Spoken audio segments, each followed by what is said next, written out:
تو ان میں اللہ تعالیٰ نے ایک اجازت والا معاملہ کیا ہے۔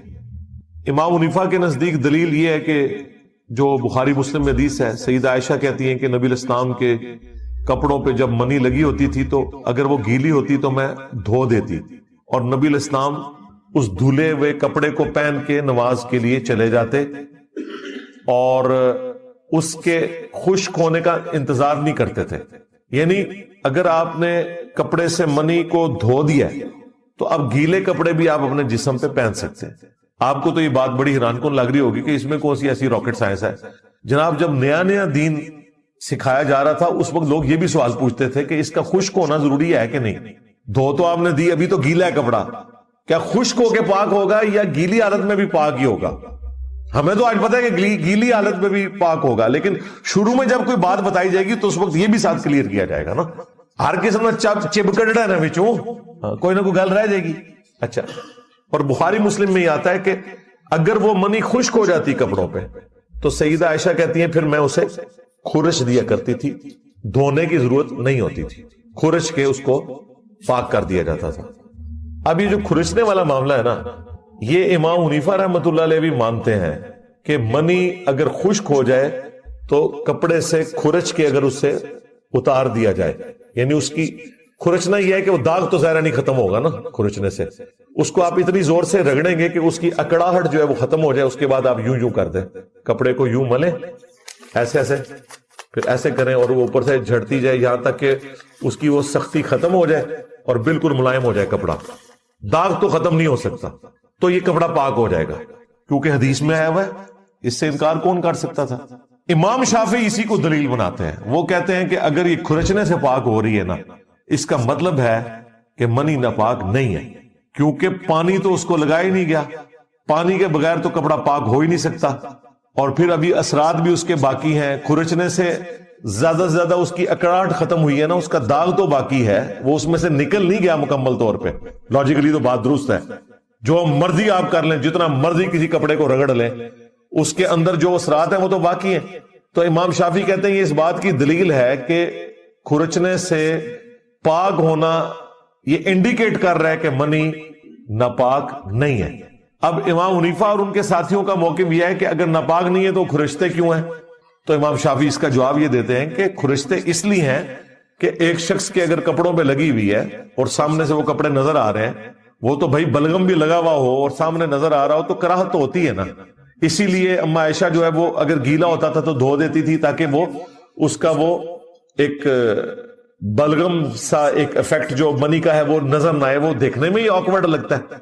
اور کھرچنے پہ وہ پاک اس لیے ہو رہی ہے کہ وہ کھرچنا اس لیے ضروری ہے کہ وہ اگر کپڑا اکڑا ہوگا پھر بھی دیکھنے میں معیوب لگے گا کہ یار اس کے اوپر کوئی چیز لگی ہوئی ہے، تو اس لیے وہ کھرچ دیتی تھی۔ یہ امام شافعی اس کا جواب دیتے ہیں، اور امام شافعی کی باقاعدہ ڈیبیٹ ہے امام حنیفہ کے شاگردوں کے ساتھ، چونکہ امام حنیفہ تو 150 ہجری میں فوت ہوئے ہیں اور امام شافعی 150 ہجری میں پیدا ہوئے ہیں۔ امام شافعی کے استادوں میں امام حنیفہ کے شاگرد ہیں امام محمد، بلکہ ان کی والدہ کے ساتھ امام محمد نے شادی کر لی تھی، اس کی وجہ سے امام شافعی کے وہ باپ بھی لگتے ہیں، والد نہیں باپ لگتے ہیں امام محمد۔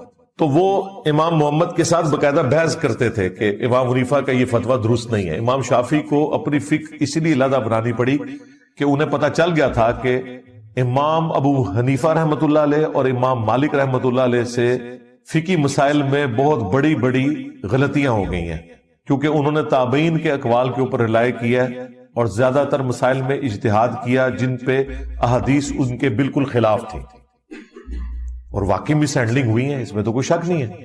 یعنی یہ خون نکلنے سے وضو ٹوٹنے کا مسئلہ یہ امام حنیفہ سے مس ہینڈل تو ہوا ہے۔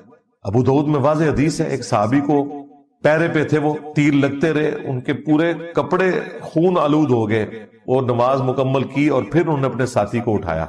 اس نے کہا حضرت پہلے اٹھا لینا تھا، نماز توڑ دینی تھی، جان کو خطرہ تھا۔ انہوں نے کہا میں نے ایک سورت شروع کی تھی، میرے ضمیر نے گوارا نہیں کیا کہ میں وہ سورت مکمل کیے بغیر نماز مکمل کروں، تو وہ نماز اسی حالت میں پڑھتے رہے۔ اب یہ حدیث ابو داؤد کی واضح ثبوت ہے کہ خون نکلنے سے وضو نہیں ٹوٹتا، اسی لیے امام شافعی نے اس موقف کو اڈاپٹ کیا۔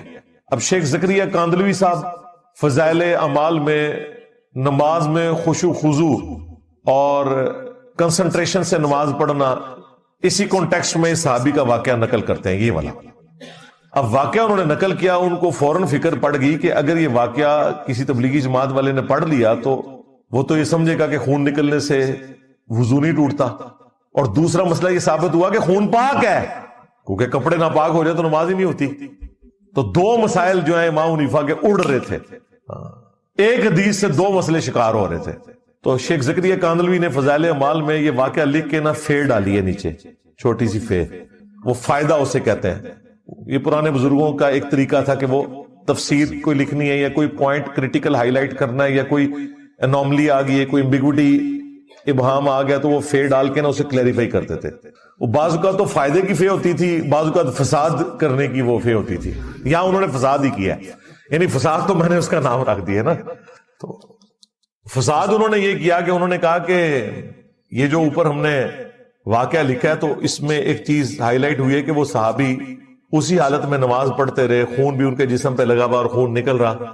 تو کہتے ہیں کہ امام شافعی رحمت اللہ علیہ کے نزدیک بھی خون نکلنے سے وضو نہیں ٹوٹتا۔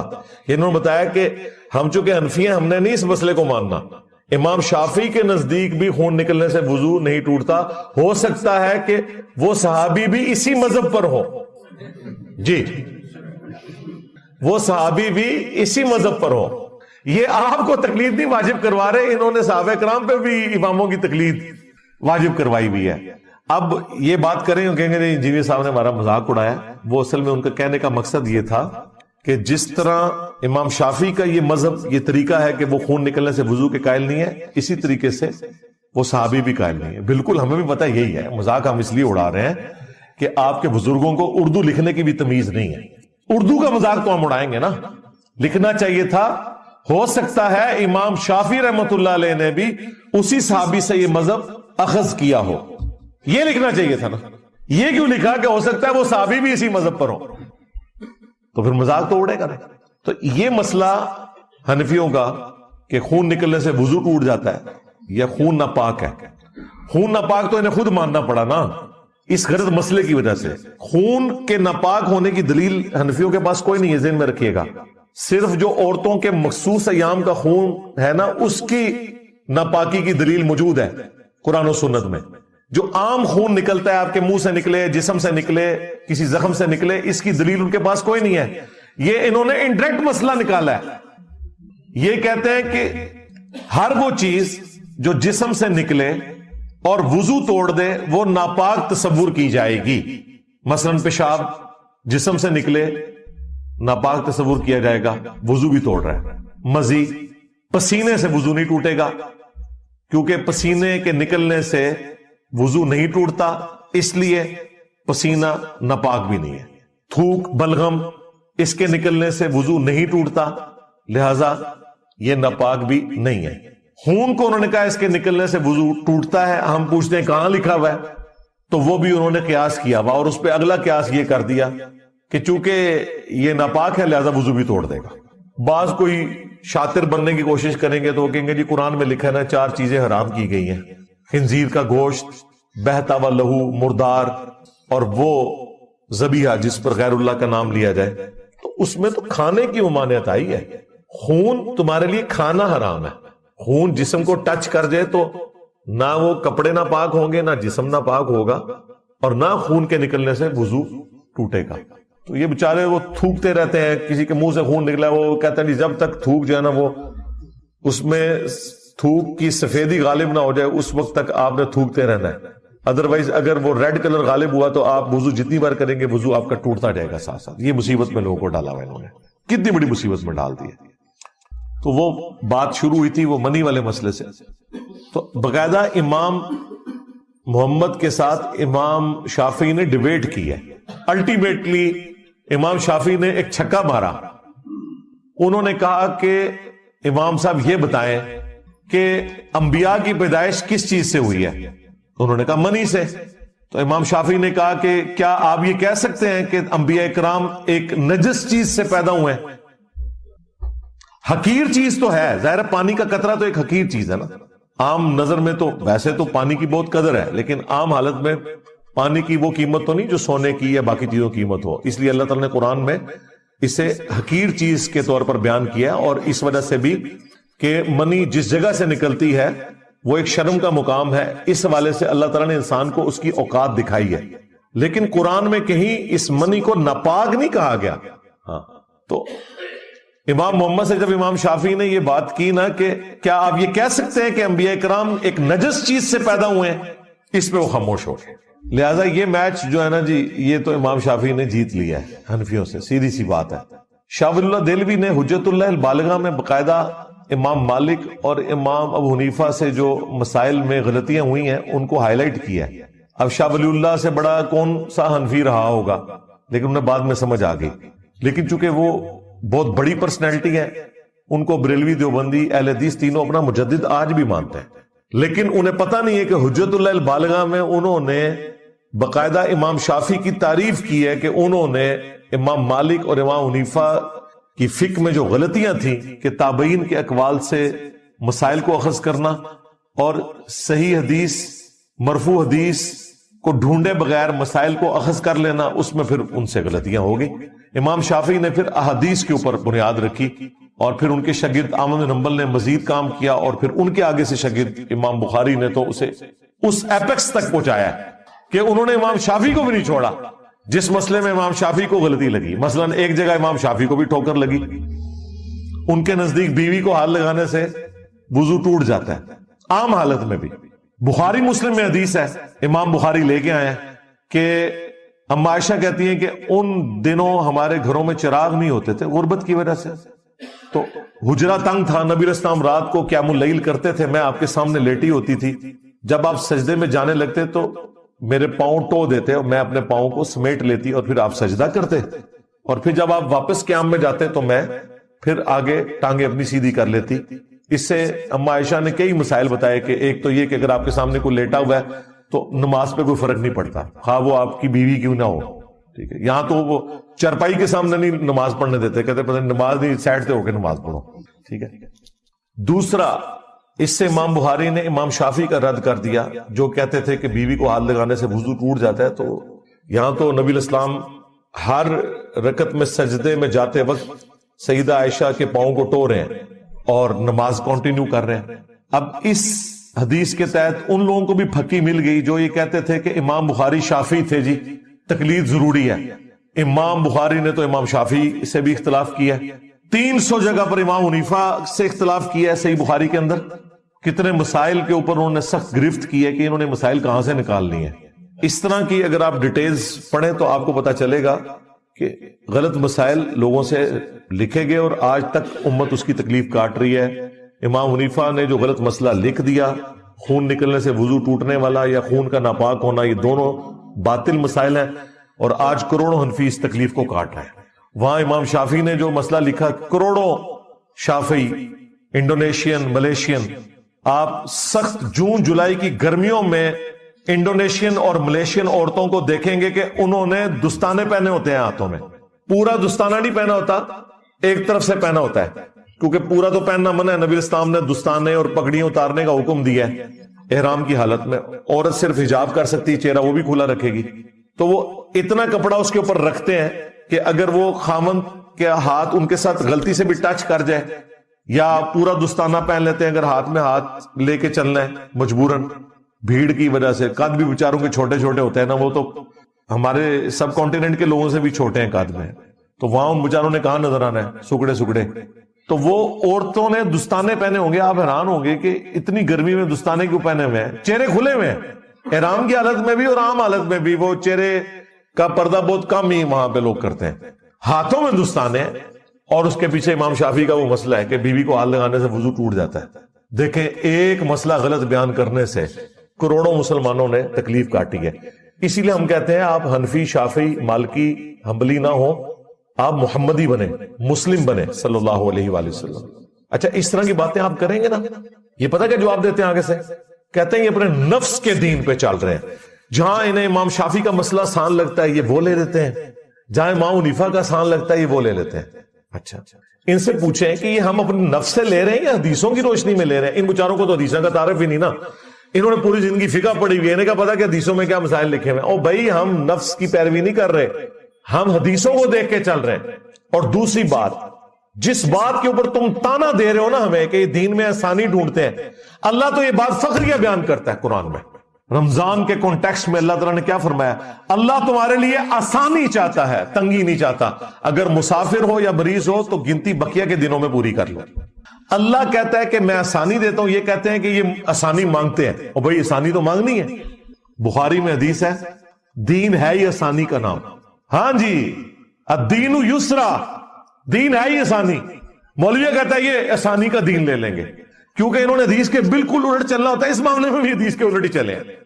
پھر وہ بخاری مسلم کی حدیث، جب نبی علیہ السلام نے حضرت معاذ ابن جبل کو گورنر بنا کے بھیجا تو آپ نے فرمایا کہ لوگوں کو آسانیاں بتانا، مشکل نہ بتانا، خوشخبریاں سنانا، انہیں متنفر نہ کرنا۔ نبی علیہ السلام کیا کہہ رہے ہیں؟ آسانیاں بتانا۔ اور یہ کہتے ہیں کہ یہ مرضی کا آسانی کا دین لیں گے، ان کا خون نکل جائے گا تو یہ شافی بن جائیں گے، یہ بیوی کو ہاتھ لگا لیں گے تو حنفی ہو جائیں گے۔ سرکار، نہ ہم شافی ہوں گے نہ حنفی ہوں گے، دونوں صورتوں میں ہم محمدی اور مسلم ہیں۔ وہاں پہ امام شافی کا مسئلہ درست ہے کہ خون نکلنے سے وضو نہیں ٹوٹتا، یہاں پہ امام حنیفہ کا مسئلہ درست ہے حدیث کے تحت کہ بیوی کو ہاتھ لگانے سے وضو نہیں ٹوٹتا۔ اب جہاں تک مسئلہ ہے منی کا، تو اس میں قرآن و سنت کی دلائل کی روشنی میں امام شافی کا موقف ہی مضبوط لگتا ہے، ٹھیک ہے۔ لہذا آپ جس کے مطابق بھی عمل کریں، ہم اس کے اوپر کوئی یعنی گرفت والا معاملہ نہیں کرتے کہ ہم کسی کے اوپر کریں۔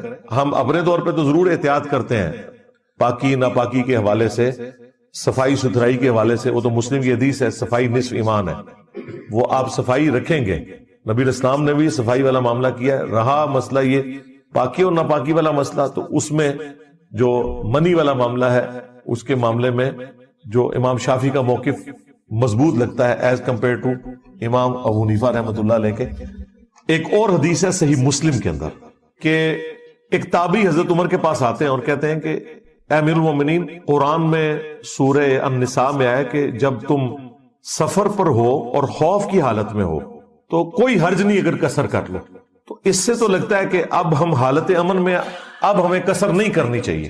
تو حضرت عمر نے کہا کہ یہ سیم کوسچن میں نے خود نبی علیہ السلام سے بھی پوچھا تھا، تو نبی علیہ السلام نے فرمایا اے عمر، یہ اللہ کی دی ہوئی آسانی ہے، اسے لے لو۔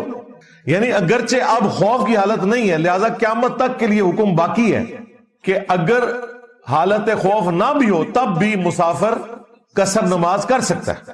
لہذا یہ جو مینٹلٹی بتاتے ہیں نا کہ جی دین مشکل بنانے کا نام ہے، نہیں، دین آسانی کا نام ہے۔ صحیح بخاری میں امام بخاری نے تعلیقاً ایک چیپٹر کی ہیڈنگ میں لیا ہے کہ مولا علی جب سفر سے واپس آتے کوفے کے گھر نظر آ رہے ہوتے تھے اور وہ کوفے کے باہر ہی پڑاؤ کر کے نماز قصر کر لیتے تھے اور کہتے تھے ہم اللہ کی آسانی سے فائدہ اٹھا رہے ہیں۔ اور حنفی مولوی آپ کو بتاتے ہیں نہیں جی آپ پہ جب پھر مشکل وقت آئے گا تو آپ آسانی کے لیے شافی ہو جائیں گے اور ادھر وقت آئے گا تو آپ آسانی کے لیے حنفی ہو جائیں گے۔ جی ہم نہ حنفی ہوں گے نہ شافی ہوں گے، نہ ہمیں کوئی انٹرسٹ ہے کہ ہم اپنے عقیدے کو کسی امتی کے ساتھ منسوب کریں۔ ہم دونوں صورتوں میں دیکھیں گے کہ کہاں امام شافی کا مسئلہ قرآن و سنت کے قریب ہے اور کہاں امام حنیفہ کا۔ اور میں آپ کو بتاؤں شاہ ولی اللہ دہلوی نے لکھا ہے کہ اب وقت آ گیا ہے، اب ہمارے پاس ساری حدیثیں ایک جگہ جمع ہو گئی ہیں کہ ہم ایک ایسی نئی فقہ مرتب کریں کہ جس میں جو جو باتیں جس امام کی درست ہیں وہ لے لیں۔ یہ بڑا زبردست مشورہ دیا تھا، لیکن ان کا مشورہ تھا ہم نے پریکٹیکلی کر کے دکھا دیا اللہ کے فضل سے۔ ہاں شاہ ولی اللہ تو خواہش کر کے فوت ہو گئے، باقی انہوں نے حجت اللہ البالغہ میں جہاں ان کو موقع ملا ہے انہوں نے اپنا حصہ ڈالا ہے۔ رفع الیدین کے مسئلے میں انہوں نے کہا رفع الیدین کرنے کی حدیثیں بہت زیادہ ہیں، میرے نزدیک کرنے والے بہتر ہیں۔ یعنی انہوں نے طریقے سے بات پہنچا دی، ظاہر ہے کہ قتل کے فتوے نکل جانے تھے۔ اسی طریقے سے امام کے پیچھے فاتحہ والا مسئلہ انہوں نے کہا کہ میرے نزدیک اب جن رکعتوں میں وہ آہستہ آواز میں امام پڑھ رہا ہوتا ہے پڑھ لینی چاہیے۔ پھر تقلید میں تو انہوں نے لکھا کہ 4 صدی ہجری میں یہ تقلید کی بدعت شروع ہوئی اور امت کے بڑے فتنوں میں سے ایک بڑا فتنہ اماموں کی اندھی تقلید ہے۔ پھر حجت اللہ البالغہ میں انہوں نے 4 اماموں کے اقوال نقل کیے، امام حنیفہ، امام شافعی، احمد بن حنبل، امام مالک کا، کہ ہماری کوئی بات بھی قرآن و سنت کے خلاف ہو اسے چھوڑ دو، دیوار پہ دے پاؤ۔ یہ کہتے ہیں انہوں نے چیلنج کیتا ہے کہ کٹ کے دسو کوئی، نہ سرکار نہ لکھا ہے کہ مفتی پر واجب ہے کہ جب تک ہمارے قول کی دلیل اسے معلوم نہ ہو فتویٰ نہ دے۔ اور امام مالک کا قول نقل کیا ہے کہ وہ رسول اللہ کی قبر کی طرف اشارہ کر کے کہتے تھے کہ ان صاحب قبر صلی اللہ علیہ وآلہ وسلم کے علاوہ کوئی ایسا شخص نہیں جس کی ہر بات مقبول ہو اور کوئی مردود نہ ہو سوائے رسول اللہ کے، اور کوئی ایسا شخص نہیں کہ جس سے اختلاف نہ ہو سکے سوائے نبی صلی اللہ علیہ وآلہ وسلم کے۔ اور یہ امام مالک نے خالی ایک دھمکی نہیں لگائی ہے، پریکٹیکلی عمل بھی کیا ہے۔ الموطا امام مالک میں امام مالک نے نقل کیا کہ عبداللہ ابن عمر حج اور عمرے کے موقع پر داڑھی کا بھی قصر کرتے تھے، یعنی مٹھی کے بعد داڑھی کاٹتے تھے۔ وہ ابو داؤد میں آتا ہے کہ وہ بڑھاتے ہی صرف حج عمرے کے لیے تھے، ان کی داڑھی ہوتی ہی مٹھی تھی۔ یہ جو دعا ہے نا ذهب الظمأ وابتلت العروق وثبت الاجر انشاءاللہ، یہ حدیث پوری یوں ہے کہ عبداللہ بن عمر افطار کے وقت یہ دعا پڑھتے تھے اور مٹھی کے بعد داڑھی بھی کاٹتے تھے۔ بخاری میں تو آیا حج عمرے پہ کاٹتے تھے، ابو داؤد میں آیا مطلقاً کاٹتے تھے، اور الموطا امام مالک میں آیا کہ وہ بڑھائی انہوں نے اس لیے ہوتی تھی کہ وہ حج اور عمرے کے لیے بڑھا لیتے تھے، رمضان کے بعد داڑھی نہیں کاٹتے تھے کہ تھوڑی سی بڑھ جائے حج اور عمرے کے موقع میں کاٹ لوں گا۔ تو امام مالک نے ان کا فتویٰ نقل کیا کہ عبداللہ بن عمر جو ہیں وہ تو سر کے بالوں کی بھی قصر اور حلق کا معاملہ کرتے تھے، وہ داڑھی کو بھی قصر کرتے تھے، لیکن ساتھ امام مالک نے لکھا کہ یہ عبداللہ بن عمر کا ذاتی عمل ہے، امت کے لیے مشروع نہیں ہے۔ اختلاف کر دیا نا کہ کوئی عبداللہ بن عمر کے مسئلے کو یہ نہ بنا لے کہ داڑھی کا قصر بھی ضروری ہے، صرف سر کا ضروری ہے حج اور عمرے کے موقع پر۔ تو اماموں نے باقاعدہ اختلاف کیا، لیکن امام مالک سے اب اتنا بڑا مسئلہ مس ہینڈل ہوا، انہوں نے الموطا امام مالک میں لکھا کہ میں نے تو شوال کے 6 روزے کسی کو رکھتے ہوئے نہیں دیکھا، یہی امام حنیفہ بھی کہتے تھے، لیکن آج حنفی ہوں مالکی ہوں پوری امت مانتی ہے کہ شوال کے 6 روزے سنت ہے، کیونکہ صحیح مسلم میں حدیث ہے، ابو داؤد میں، ترمذی میں، نسائی میں، ابن ماجہ میں، کہ رمضان کے بعد جو 6 روزے رکھ لے شوال کے، اسے پورے سال کے پوری زندگی کے روزوں کا ثواب ہے اگر وہ روٹین میں رکھتا ہے۔ وہ جس طرح مرضی رکھے، پورے مہینے میں پورے کرنے ہیں، چاہے فوراً شروع کر دے چاہے بعد میں کرے، یہ بھی ضروری نہیں کہ ایک فوراً رکھ لے اور باقی بعد میں، جس طرح مرضی شوال کے اندر رکھنا ہے۔ تو یہ میں آپ کو بتا رہا ہوں کہ امام شافعی رحمۃ اللہ علیہ نے جو کنٹریبیوشن کی ہے، شاہ ولی اللہ نے اسے انڈورس کیا۔ پھر شاہ ولی اللہ نے حجت اللہ البالغہ میں عدی ابن حاتم والی وہ حدیث بھی ڈالی ہے جامع ترمذی کی، جنہوں نے آ کے حضور سے پوچھا تھا قرآن میں ایک آیت ہے، اور انہوں نے سلیب ٹانگی ہوئی تھی، مسلمان ہوئے، حاتم تائی کے بیٹے تھے، وہ میرے دل میں کھٹکتی آیت، اتخذوا احبارہم ورہبانہم اربابا من دون اللہ، یہود و نصارہ نے اپنے جوگیوں اور صوفیوں کو اور علماء کو اپنا راہبوں کو رب مان لیا تھا اللہ کے مقابلے پر۔ یا رسول اللہ ہم نے تو کبھی پرستش نہیں کی اپنی علماء کی۔ نبی الاسلام نے کہا کہ کیا تم اپنے علماء کے فتاویٰ جو ہے حلال اور حرام کے ڈیسیژن بغیر دلیل کے مان نہیں لیا کرتے تھے؟ ان کا یا رسول اللہ ایسا ہی تھا۔ فرمایا یہی تو ان کو رب بنانا ہے۔ یعنی عدی ابن حاتم کو حضور کہہ رہے ہیں کہ عدی ابن حاتم تو نے کر لینا تھا غور کہ کتابوں کا خدا اور ہے بابوں کا خدا اور۔ انہوں نے نہیں آگے سے کہا میں تو جاہل ہوں، جاہل کو تو امام کی تقلید کرنی چاہیے۔ حضور کہہ رہے ہیں کہ تمہارے علماء کے فتوے تم کیوں مان لیتے تھے جو قرآن و سنت میں نہیں لکھے ہوئے تھے؟ یہ غور کرنے والی بات ہے۔ عدی ابن حاتم عالم نہیں تھے، حضور کیا کہہ رہے ہیں کہ علماء سے پوچھ کے جب چلنا ہے نا تو پوچھنا لکھیا کتے ہے۔ اس حدیث کو شاہ ولی اللہ دہلوی نے کہا کہ آج کے دور میں بھی جو قرآن و سنت کے مقابلے پہ امام حنیفہ، امام شافعی، احمد بن حنبل یا امام مالک کے فتاویٰ جو انہوں نے بدنیتی سے نہیں دیے، لمیٹڈ نالج کی وجہ سے ان کو دینے پڑے، تو وہ جو فتوے لیتا ہے اور قرآن و سنت کو چھوڑ دیتا ہے گویا کہ وہ وہی کام کر رہا ہے جو یہود و نصارہ والا کام ہے۔ اب انہوں نے حجت اللہ البالغہ کو نا سلیکٹو پڑھا ہوا ہے اپنی اسٹڈی کے اندر، چند ایک چیزیں پڑھ لی ہوئی ہیں، انہیں نہیں پتا اس میں یہ بھی لکھا ہوا ہے کہ شاہ ولی اللہ نے منجی ٹھوکی ہوئی ہے حنفیاں دی۔ ہاں جی، اسی طریقے سے حنفیوں نے جو آپ کو ڈیفینیشن بتائی ہوئی ہے نا وضو اور غسل کے لیے پانی لینے کی، توبہ توبہ توبہ توبہ توبہ، میں آپ کو وثوق سے کہہ رہا ہوں جو انہوں نے ڈیفینیشن بتائی ہے اس کے تحت تو کسی صحابی کا وضو نہیں ہوتا۔ یہ کہتے ہیں جی داڑھی کا ایک ایک بال اور کھال تک دھلنا، ان کی داڑھی کے لیے جتنا پانی چاہیے نا اس میں 10 بندے وضو کرتے ہیں۔ جی ہاں، بخاری مسلم میں جو کیلکولیشن بنتی ہے نا نبی الاسلام کے وضو کا پانی جس سے آپ وضو فرماتے تھے ½ لیٹر ہے۔ جی ہاں، ایک بوٹل ہوتی ہے نا اس سے نبی الاسلام وضو فرما لیتے تھے۔ بخاری مسلم میں ہے نبی الاسلام نے ایک دفعہ بھی پانی لیا ہے اعضائے وضو دھونے کے لیے، ایک دفعہ۔ اب مجھے بتائیں ایک دفعہ آپ پانی لیں گے، نبی اسلام کی تو داڑھی گھنی تھی، ان کے تو 10 گلاس چاہیے گھنی داڑھی کو دھونے کے لیے۔ اور بھائی جتنا چہرہ سامنے نظر آ رہا ہے وہ کافی ہے، باقی آپ نے داڑھی کا خلال کرنا ہے۔ ایک دفعہ اعضائے وضو، 2 دفعہ بھی بخاری مسلم میں حدیث میں ہے، 3 دفعہ بھی، تینوں طریقے سنت ہے۔ 3 دفعہ بھی لیں تو جو یہ ڈیفینیشن بتاتے ہیں نا دھونے کی، اس میں 3 دفعہ پانی لینے سے داڑھی والے کا چہرہ نہیں دھلتا. کہتے ہیں جی ایک ایک بال تک اندر، اور نہیں ہو یار، بس یہ سامنے جو چہرہ نظر آ رہا ہے داڑھی کا خلال، دیٹس آل، ختم. ایک ایک دفعہ پانی لینا بھی صاحب ہے، 2 دفعہ بھی، 3 دن. اسی طریقے سے غسل کے لیے بخاری مسلم میں اگر آپ دیکھیں تو آپ کو ملے گا 7 لیٹر پانی کے ساتھ، نبی الاسلام نے 7 لیٹر پانی کے ساتھ غسل بھی کر لیے. 7 لیٹر کتنا ہوتا ہے؟ 1.5 لیٹر کی کتنی بوتلیں بنی؟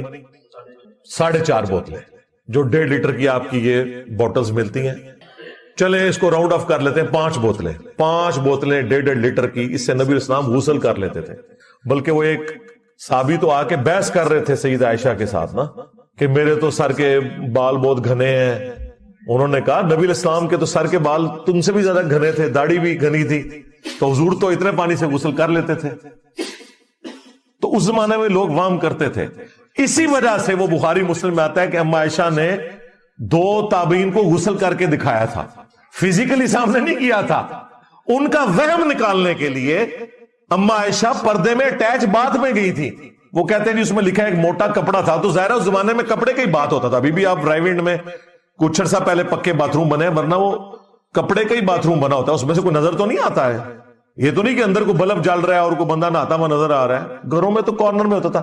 اما عائشہ نے وہم نکالنے کے لیے نا ایک بالٹی میں پانی لیا آلموسٹ 7 لیٹر، اور ان کے سامنے اندر گئیں، غسل کیا، باہر نکلی، اور یہ بتانے کے لیے دیکھو میں نے اسی سے ہی غسل کر لیا، اب کم از کم اپنا وہم نکال دو. اس زمانے میں یہ بڑی ایک اختلاف والی چیز چل پڑی تھی. عبداللہ ابن عمر بڑی سختی کرتے تھے عورتوں کے اوپر کہ وہ عام غسل کے لیے بھی چٹیاں کھولیں گی. تو اما عائشہ کو اتنا غصہ آیا، بخاری مسلم میں آتا ہے اما عائشہ نے کہا کہ عبداللہ ابن عمر عورتوں کو چٹیاں مونڈنے کا کیوں نہیں کہہ دیتا کہ یہ ٹینڈی کروا دیں عورتیں. اتنے سخت مسئلے بتاتا ہے یہ، جبکہ نبی الاسلام ہمیں صرف حیض کے بعد جو غسل ہے اس میں چٹیاں کھولنے کا حکم فرماتے تھے. عام جو غسل جنابت ہوتا ہے نا میاں بیوی کے تعلق کی وجہ سے، تو اس کی وجہ سے جو غسل ہے اس میں نبی الاسلام ہمیں چٹیاں کھولنے کا بھی حکم نہیں دیتے تھے، اوپر سے ہی پانی بہا لینا کافی ہے. اور آج کل تو خیر پرابلم حل ہو گیا ہے میرے بھائی، آج کل تو شاور کی وجہ سے ہمارے پاس اتنا پانی ہے کوئی وام باقی نہیں رہتا. لیکن میں نے دیکھا ابھی بھی جو بےچارے نئے نئے دین پہ چلتے ہیں آدھا گھنٹہ غسل کرتے رہتے ہیں، وہ پوچھتے ہیں نا ہم سے 10 منٹ وضو کرتے رہتے ہیں، وہم ہی نہیں نکلتا. یہ سب شیطانی وسوسے ہیں جن کے پیچھے آپ چل رہے ہیں. بالکل چپ کر کے وضو کریں، نماز پڑھیں، کچھ عرصے بعد آپ کو وسوسے آنے بند ہو جائیں گے، اور اگر آپ ان کی پیروی کریں گے یہ قبر تک آپ کے ساتھ جائیں گے وسوسے. ہاں، ان شکوک سے باہر نکلیں. اور نبی الاسلام نے ایسی تربیت کی تھی صحابہ کرام علیہم رضوان کی. ابو داؤد میں آیا کہ کچھ عورتیں حضور سے کہتی ہیں یا رسول اللہ ہم جب مدینے میں چل کے مسجد تک آتے ہیں نا تو راستے میں ہماری عبایا جو ہے نا وہ گندگی والی جگہ پہ بھی رگڑ کھاتی ہے، تو ہمارے کپڑے ناپاک ہو جاتے ہیں. اب نبی الاسلام ان کو وہم میں ڈال سکتے تھے؟ نعوذ باللہ. آپ نے فرمایا کہ اس گندگی والی جگہ کے بعد کوئی پاک جگہ بھی آتی ہے؟ کہا رسول آتی ہے. فرمایا اس سے رگڑ کھا کے تمہاری عبایا پاک ہو جاتی ہے. یعنی مٹی بھی تیمم کر دیتی ہے، مٹی بھی اسی طریقے سے پاک کرتی ہے جس طرح کے پانی. اسی لیے تو تیمم کا حکم آیا قرآن میں. تو نبی الاسلام نے ان کو یہ بھی نہیں کہا کہ اپنی عبایا چھوٹی کر لو. اس میں پردے کا بھی آپ دیکھیں کتنا ہے. آپ یہ کہہ سکتے تھے کہ عبایا تھوڑی چھوٹی کر لو، نہیں کہا کہ عبایا ٹھیک ہے بڑی رہے. ہاں، مرد کے لیے ہے کہ ٹخنوں سے اوپر ہونا چاہیے کپڑے، عورت کے کپڑے ٹخنوں سے نیچے ہونے چاہیے. باقی وہ جو ایک روایت ہے نا ابو داؤد میں کہ پاؤں بھی مکمل طور پہ ڈھانپے ہوئے ہوں تو تب عورت کی نماز ہوتی ہے، وہ روایت کمزور ہے. پاؤں پورے ڈھانپنا ضروری نہیں، ٹخنوں سے نیچے ہونا ضروری ہے. پھر وہ جو ابو داؤد میں ایک حدیث ہے جو اکثر ایتھیسٹ کی طرف سے بھی پیش کی جاتی ہے، تو حنفی دے نا اس کا جواب، ہم تو جواب دیتے ہیں. ابو داؤد اور ترمذی دونوں میں حدیث ہے کہ پانی کو کوئی چیز ناپاک نہیں کرتی. یعنی پانی جس چیز میں پڑے گا نا وہ چیز خود پاک ہو جائے گی، پانی ناپاک نہیں ہوگا اس کی وجہ سے. اور امام داؤد باقاعدہ اس حدیث کے ساتھ اس کنویں کا ذکر کرتے ہیں جو مدینہ شریف میں تھا. اور امام داؤد کہتے ہیں میں خود اس باغ کا جو مالک تھا اس کی اجازت سے اس کنویں میں اترا جس میں نبی الاسلام سے جس کنویں کے بارے میں پوچھا گیا تھا. اور کہتے ہیں میں نے اپنی چادر اتار کے نا اس کا باقاعدہ ڈایا میٹر بھی میئر کیا، وہ آلموسٹ 9 فٹ بن رہا تھا. میں کیلکولیشن کر کے بتا رہا ہوں 9 فٹ کتنا سا ہوتا ہے. 9 فٹ کا وہ ڈایا میٹر تھا اس کا، یعنی ایک ایج سے دوسرے ایج تک کی جو ریڈیس بن گیا 4.5 فٹ، وہ کہتے ہیں وہ کنواں تھا پانی کا جس سے اہل مدینہ وضو غسل کے لیے پانی بھی بھرتے تھے. وہ جو ابو داؤد میں آیا کہ اس کے ایک کارنر کے اوپر مرے ہوئے کتے اور گندے کپڑے بھی ہوتے تھے. تو وہ یہ اعتراض کر رہے ہوتے ہیں کہ جی وہ ناپاک. بھئی جب اتنا کتر کا بھی ایک کنواں موجود ہے، اس کے کارنر کے اوپر کو گندگی پڑی بھی ہوئی ہے، باقی حصہ اس کا پاک ہی رہے گا. ویسے تو حنفیہ نے وہ دہ در دہ کی جو کیلکولیشن کی ہوئی ہے نا، وہ تو 100 اسکوائر فٹ کی ہوئی ہے کہ 10 فٹ بائی 10 فٹ کا ایک تالاب ہو، اتنا گہرا ہو، وہ ہو. اللہ نے آپ کے لیے آسانی والا معاملہ کیا. اسی طریقے سے یہ راہ چلتے ہوئے جو کیچڑ والا معاملہ ہے، جب تک آپ کو وثوق سے نہ پتا ہو کہ یہ گٹر کا پانی اس میں شامل ہوا ہے اور وہ گندگی نظر نہ آ جائے، یہ سارے کا سارا پانی کیچڑ پاک ہے، کیونکہ مٹی ہے، اس مٹی سے تیمم ہو سکتا ہے. کہتے نہیں ہمیں پتا تو نہیں. بھائی پاک ہونے کا یقین کرنا ضروری نہیں ہے، ناپاک ہونے کا یقین کرنا ضروری ہے. یہ آپ نے پوائنٹ نوٹ کرنا ہے. پاک ہونے کا یقین کرنا ضروری نہیں، ہر چیز اپنی اصل میں پاک ہے. بخاری مسلم حدیث ہے پوری زمین میرے لیے سجدہ گاہ بنا دی گئی ہے. ہاں جو ناپاک جگہ ہوگی نا، جس کا آپ کو پتا چل گیا کہ یہ ناپاک ہے، وہ معاملہ الگ ہے. ادروائز عام حالت میں جتنی روڈ کے اوپر مٹی ہے یا راستے میں جو مٹی ہے، ہمارا تو سیوریج کا نظام بہت بہتر ہے. آپ ذرا ان زمانے میں لوگوں کی، اہل مدینہ کی کیا حالت ہوتی ہوگی. وہ اتنی یعنی صفائی کا اہتمام کر سکتے تھے جتنا ہم آج کر لیتے ہیں. تو یہ دنیا میں اس طرح معاملات نہیں چلتے. لہذا اس طرح کے وہم میں پڑ جانا، بعض لوگ پاکی پلیدی کے مسائل میں اتنے پھنستے ہیں، پوری ٹینکیاں خالی کر دیتے ہیں، نفسیاتی مریض بن جاتے ہیں. ہمیں لائیو سیشنز میں کئی بچیوں کے بھی باقاعدہ نیچے چیٹ باکس میں کوسچنز آئے ہیں، وہم کا شکار ہیں، کئی بچے وہم کا شکار ہیں. ان کے ماں باپ لادہ سے پریشان ہوتے ہیں کہ یہ بچے دین پہ چلیں، یہ پاگل ہی ہو گئے. وہ اس لیے پاگل ہوتے ہیں کہ انہیں دین کا علم نہیں ہے. اگر دین کا علم ہو میرے بھائی، ایک لوٹے سے بڑے آرام سے وضو ہو جاتا ہے اور پانی بچ بھی جاتا ہے. لیکن جو فقہ حنفی والوں نے آپ کو وضو بتایا ہوا ہے، ایک لوٹے سے نہیں، کم از کم 2 یا 3 لوٹے چاہیے. اور میں نے کتنے بڑے بڑے علماء کو دیکھا ہے وضو کرتے ہوئے، حنفیوں کے، کس طریقے سے وہ وضو کرتے ہیں. 2 3 کیا کئی لوٹے لگ جاتے ہیں. تو ٹوٹی کے نیچے تو وضو کرنا بہت آسان ہے. ہمارے پاس پانی اویلیبل ہے، آپ کی مرضی، 1 دفعہ اعضائے وضو دھوئیں، 2 دفعہ دھوئیں، 3 دفعہ دھوئیں، تینوں طریقے سنت ہے. یہ میں نے تفصیلاً اس لیے گفتگو کی کہ یہ وہ مسائل ہیں جن کی وجہ سے لوگ مصیبت کا شکار ہوتے ہیں. اس طریقے سے گھروں میں بھی یہ پاکی پلیدی کے جو مسائل چل رہے ہوتے ہیں، واشنگ مشین کا کہ جی وہ ناپاک کپڑے مکس ہو گئے ہیں پاک کے ساتھ. او بھائی یہ فرق کرنا ہی بڑا مشکل ہے.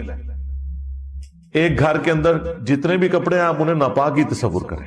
ٹھیک ہے، جب مشین لگی ہوئی ہے تو ساروں کو ایک دفعہ پاک کرنا ہے. صابن بھی تو نکالنا ہے نا، صرف بھی تو نکالنا ہے. تو ایک بار مشین سے جب گزارا، اس کے بعد آپ اس بالٹی کو، جو صاف پانی کی بالٹی ہے، اس کو رکھیں ٹوٹی کے نیچے، ٹوٹی اوپر سے کھول دیں ہلکی سی، پانی اوور فلو کرتا رہے، وہ بہتے ہوئے پانی میں آئے گا، جسٹ لائک ایک چشمے کا پانی. ایک طرف سے آپ اس میں کپڑے ڈالیں، پانی اوور فلو کراتے رہیں، جب اس میں سے وہ نکل جائے اس کو علیحدہ رکھیں. اور اس طریقے آج کل تو آٹومیٹک واشنگ مشین تو خود بھی یہ پانی کے سرکل چلا دیتی ہے اور بڑی آسانی ہو جاتی ہے. آپ مجھے بتائیں، حرمین شریفین میں اگلے دن غور کر رہا تھا، یہ لوگ اتنے پاکی پلیتی کا دھیان کرتے ہیں اور یہ کہتے ہیں جی آٹومیٹک واشنگ مشین میں کس طرح کپڑے پاک ہوں گے. یہ جو بتاتے ہیں نا کہ جی اس طرح کریں، اور پھر وہ جب وہ پورا بہ کے آگے نکل جائے پھر دوسرا. اللہ کے بندوں، مسجد نبوی اور بیت اللہ شریف کے قالین سارے آٹومیٹک مشینوں میں ہی پاک ہو رہے ہیں. وہ باقاعدہ پلانٹ لگے ہوئے ہیں، ان مشینوں میں ان کو دھویا جاتا ہے. اب ظاہر ہے وہاں پہ بھی مسائل ہو جاتے ہیں، بچے چھوٹے لوگ لے کے جاتے ہیں، کئی بار پیشاب کر دیتے ہیں وہ. تو آپ کے لیے تو ایک قالین بھی ناپاک ہونا کافی ہے، پوری مسجد کے قالین کے لیے وہ ایک جگہ پہ ہی دھل رہے ہیں، اور آپ کے فقہ حنفی کے طریقے کے مطابق نہیں وہ دھل رہے ہیں. اور قالین کو تو دھونا ہی بڑا مشکل کام ہے. جو یہ طریقہ بتاتے ہیں کہ جی وہ ایک بار پورے کو دھوئیں، پھر اسے لٹکا دیں جب تک آخری قطرہ نکلتا رہے، پھر اس کو کریں، پھر وہ آخری قطرہ نکلے، پھر 3 بار کریں، اس طریقے سے. تو کپڑے جتنے ناپاک ہیں اتنا حصہ بھی دھو لیں تو باقی سارے کپڑے پاک ہو جاتے ہیں. پورے کپڑے دھونا ضروری نہیں ہوتا، لیکن جہاں پہ مکس ہو گئے دھوتے ہوئے پھر ظاہر ہے کہ گھروں میں آسانی اسی میں ہے کہ آپ اس طریقے سے یعنی اکٹھے کپڑے جب دھو رہے ہیں تو پھر پاک بھی سب کو اکٹھا ہی کر لیں. یہ سارے مسائل چونکہ اس کے ساتھ جڑے ہوئے تھے، اکثر اوقات لوگ پوچھتے رہتے ہیں. مجھے ایک کیفیت طاری ہوئی تو میں نے کہا چلیں آپ کو تبرکن دے ہی دیں. دیکھو نا، ایک اور مسئلہ میں تبرکن عرض کر دیتا ہوں، یہ عصر کی نماز کا جو مسئلہ ہے. جو ہمارے ڈیجیٹل کلاکس جو ہیں مسجدوں میں لگے ہوئے ہیں، ایپس کے اندر بھی لکھا ہوتا ہے آپ نے حنفی سیٹ کرنا یا شافعی، وہ صرف مسئلہ عصر کی نماز کا ہے، باقی چاروں نمازوں کے ٹائم ایک ہی ہیں، اس کی وجہ سے حنفی اور شافعی آپ کو سیٹ کرنا پڑتا ہے، وہ آپ نے شافعی سیٹ کرنا ہے۔ ہاں، عصر کا ٹائم جو امام شافعی بتاتے ہیں وہی ہے جو بخاری مسلم میں لکھا ہوا ہے، حالانکہ بخاری مسلم ان کے بعد لکھی گئی ہے لیکن حدیثیں تو پہلے سے چلتی آ رہی ہیں نا، لہذا وہ عصر کا شافعی ٹائم جس کے مطابق اہل حدیث یا علماء عرب پڑھتے ہیں وہی سنت کے مطابق ہے۔ بخاری مسلم میں واضح حدیث ہے، صحابہ کرام کہتے ہیں ہم نبی الاسلام کے پیچھے عصر کی نماز پڑھتے ہیں، ایک صحابی بتا رہے ہیں اس کی ٹائم کی ڈیوریشن کو، وہ کہتے ہیں عصر کی نماز پڑھ لیں، اس کے بعد اونٹ کو نہر کیا جاتا، اونٹ کو نہر کیا جاتا، اس کی کھال اتاری جاتی، اس کا گوشت بنایا جاتا، وہ پکایا جاتا، پکا کے کھا بھی لیتے، ابھی بھی سورج بلند ہوتا تھا۔ عصر سے مغرب کے درمیان وہ ٹائم کی ڈیوریشن بتا رہے ہیں۔ اس زمانے میں اسی طریقے سے کیلکولیٹ کیا جاتا تھا کہ کوئی شخص فلاں جگہ سے چل پڑے اور فلاں جگہ پہنچے پیدل چلتا ہوا، اتنا فاصلہ ہے فلاں سے فلاں جگہ کا۔ ظاہر ہے اس زمانے میں گھڑیاں تو نہیں تھی نا، اب یہ حدیث گلے میں اٹک گئی حنفیوں کے، یہ حدیث بخاری میں بھی مسلم میں بھی، اس میں تو واضح لگ رہا ہے کہ عصر کی نماز کم از کم 2-2.5 گھنٹے پہلے آپ نے غروب آفتاب سے پہلے پڑھنی ہے۔ ہمارے جو استاد غلام رسول سعیدی صاحب بریلوی محدث گزر چکے ہیں، اللہ تعالیٰ ان کی غلطیوں سے درگزر فرمائے، انہیں نیک کاموں کا اجر دے، انہوں نے شرح صحیح مسلم لکھی تو یہ حدیث پھنس گئی ان کے گلے میں کہ بھائی ایک اونٹ کو نہر کیا جا رہا ہے، پھر اس کی کھال اتاری جا رہی ہے، پھر اس کے گوشت کے ٹکڑے کیے جا رہے ہیں، پھر اسے ہنڈیا میں پکایا جا رہا ہے، پھر کھایا جا رہا ہے، تو یہ تو انہیں نظر آ گیا کہ بھئی امام صاحب تو گئے، ہمارا مسئلہ تو گیا، انہوں نے تو پڑھنی ہوتی ہے منافقوں والی نماز زیادہ تر۔ جی ہاں، مسلم شریف میں حدیث ہے کہ جب سورج زرد ہو رہا ہو نا تو یہ منافق کی نماز ہے، وہ ٹھونگے مارتے آ کے، اگرچہ نماز ہو جاتی ہے غروب آفتاب سے پہلے ایک رکعت بھی کسی نے پا لی، بخاری مسلم میں ہے، لیکن وہ مجبوراً ہے، جان بوجھ کے نماز کو لیٹ کرنا۔ میں خود رائے میں عصر کی نماز میں نے کئی دفعہ پڑھی ہے، غروب آفتاب 7 بجے ہو رہا ہوتا ہے، 6 بجے بعض کا 6:15 بجے عصر کی نماز ہو رہی ہوتی ہے، تو مشکل سے ہی آپ فارغ ہوتے ہیں، صفحے سیدھی کراتے ہوئے ٹائم ہو جاتا ہے، ظاہر انہیں حنفی ٹائم پہ پڑھنا ہے، سنت کے مطابق تو وہ 4 بجے بھی پڑھ سکتے ہیں۔ ہمارے سب کانٹیننٹ میں پورے سال میں لیٹ سے لیٹ جو عصر کا ٹائم داخل ہوتا ہے نا وہ 4 بجے ہوتا ہے، 3:57 پہ لیٹ سے لیٹ، تو 4 بجے عصر کی نماز پورا سال بھی کروائی جا سکتی ہے فکس کر کے، گرمی سردی جیسے زور فکس کی ہے نا 1 اور 1:30، عصر بھی فکس ہو سکتی ہے سب کانٹیننٹ میں 4 بجے، وہاں 6 بجے پڑھ رہے ہوتے ہیں۔ اب غلام رسول سعیدی صاحب کو پتا چل گیا یہ مسئلہ تو بھائی خطرناک ہے، ہمارے امام صاحب کا مسئلہ تو فارغ ہو رہا ہے، پتا انہوں نے اس کا جواب کیا دیا؟ ان کا ہو سکتا ہے کئی ایک ماہر قسم کے قصاب ملتے ہوں، یعنی وہ کہہ رہے کئی ایک قصاب مل کے اونٹ گراتے ہوں، پیرلل میں وہ کھال اتار رہے ہوں اور اس کی بوٹیاں، یعنی وہ جو صحابی ہیں وہ یہ بتانا چاہ رہے تھے کہ کئی قصاب مل کے 5 منٹ میں اونٹ گرا کے حنفیوں کی نماز کا ٹائم ثابت کرتے تھے۔ وہ تو بتانا چاہ رہے ہیں نارملی جب ایک اونٹ کو گرایا جاتا ہے، اس کو نہر کیا جاتا ہے، اس کی کھال اتاری جاتی ہے، اس پہ ایک ٹائم لگتا ہے، اس کے بعد اس کا گوشت بنانے میں بھی ٹائم لگتا ہے، پھر اس کو پکایا جاتا ہے، کھا بھی لیا جاتا ہے، ابھی بھی سورج بلند، تو 2-2.5 گھنٹے بنتے ہیں۔ اس کا کوئی جواب نہیں ہے سوائے اس کے کہ کوئی شخص ہٹ درمی پہ اترا ہو اور وہ ماننا نہ چاہے، وہ الگ بات ہے، ادروائز یہ بالکل کرسٹل کلیئر ہے۔ اور میں آپ کو بتاؤں جب میں نے یہ تحقیق شروع کی نا 2008 کی بات ہے، جب میں نے یہ دوبارہ سے حدیث کی کتابیں پڑھنی شروع کی تو میں نے ایک پورا اپنا ویکینڈ صرف اس کے اوپر لگایا کہ میں عصر کی نماز کا ٹائم دیکھوں کہ کس کا صحیح ہے۔ یقین کریں بخاری سے لے کے ابن ماجہ تک آپ ساری کتابیں پڑھ لیں اور کمبائنڈ فارم میں مشکات میں، آپ کو پتہ چلے گا 1 سائیڈڈ مقدمہ ہے، حنفیوں کے ریلیٹڈ کوئی حدیث دور دور تک موجود ہی نہیں ہے کہ یہ نماز کا ٹائم جو یہ بتا رہے ہیں۔ ایک یہ مجبوراً وہ بخاری مسلم میں حدیث ہے، جس نے طلوع آفتاب سے پہلے فجر کی 1 رکعت پا لی اس نے فجر کی نماز پا لی، اگرچہ دوسری رکعت اس کی مکروہ ٹائم میں ہو رہی ہے چونکہ وہ پہلے شروع کر چکا تھا، اور جس نے غروب آفتاب سے پہلے عصر کی 1 رکعت پا لی اس نے عصر کی نماز پا لی۔ یہ مجبوراً ہے، اگرچہ 3 رکعتیں اس کی مغرب کے وقت میں ہو رہی ہیں، مجبوراً۔ ادھر بھی حنفی 2 نمبری کرتے ہیں، عصر کے لیے مانتے ہیں کیونکہ اپنے بابے کا مسئلہ حل کرنا ہے، فجر کے لیے مانتے ہی نہیں اس حدیث کو، کہتے ہیں جی اگر آپ نے سلام 1 سیکنڈ بعد بھی پھیر دیا نا تو آپ کی نماز پوری ختم ہوگی۔ ہم کہتے ہیں یار حدیث میں ہے وہ کہتا نہیں ہم آدھی حدیث مانیں گے کہ عصر کی اگر ایک رکعت پا لی باقی 3 مغرب کے وقت میں پائی تو وہ تو درست ہے.